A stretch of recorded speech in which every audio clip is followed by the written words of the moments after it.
যুক্তরাষ্ট্রের প্রতিরক্ষা মন্ত্রণালয়ের সদর দপ্তর পেন্টাগনে হওয়া জালিয়াতি ও অপচয় বন্ধ করে হাজার হাজার কোটি ডলার বাঁচানোর আশা করছেন প্রেসিডেন্ট ডোনাল্ড ট্রাম্প।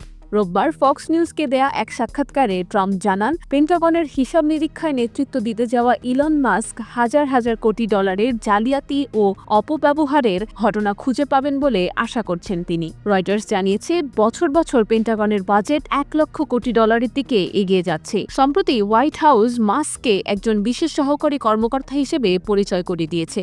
তাকে যুক্তরাষ্ট্রের ফেডারেল কর্মী বাহিনীর আকার হ্রাস করার উদ্যোগের নেতৃত্বের দায়িত্ব দিয়েছেন ট্রাম্প। এই উদ্যোগের অংশ হিসেবে মাস্কের সরকারি দক্ষতা বিভাগের সহকারীরা যুক্তরাষ্ট্রের বিভিন্ন সরকারি সংস্থার কম্পিউটার সিস্টেমগুলোতে থাকা গোপনীয় তথ্যের প্রবেশাধিকার চাইছে। যুক্তরাষ্ট্রের বিভিন্ন রাজনৈতিক দলের নেতারা দীর্ঘদিন ধরে পেন্টাগনে অদক্ষতা ও অপব্যয় নিয়ে সমালোচনা করে আসছেন, কিন্তু ডেমোক্রেটরা ও সরকারি পেশাজীবীদের ইউনিয়নগুলো বলছে, পেন্টাগনকে পুনর্গঠন করার মতন অভিজ্ঞতা মাস্কের সরকারি দক্ষতা বিভাগের নেই, বরং তাদের এই প্রচেষ্টা গোপনীয় কর্মসূচিগুলোকে প্রকাশিত হয়ে পড়ার ঝুঁকিতে ফেলছে।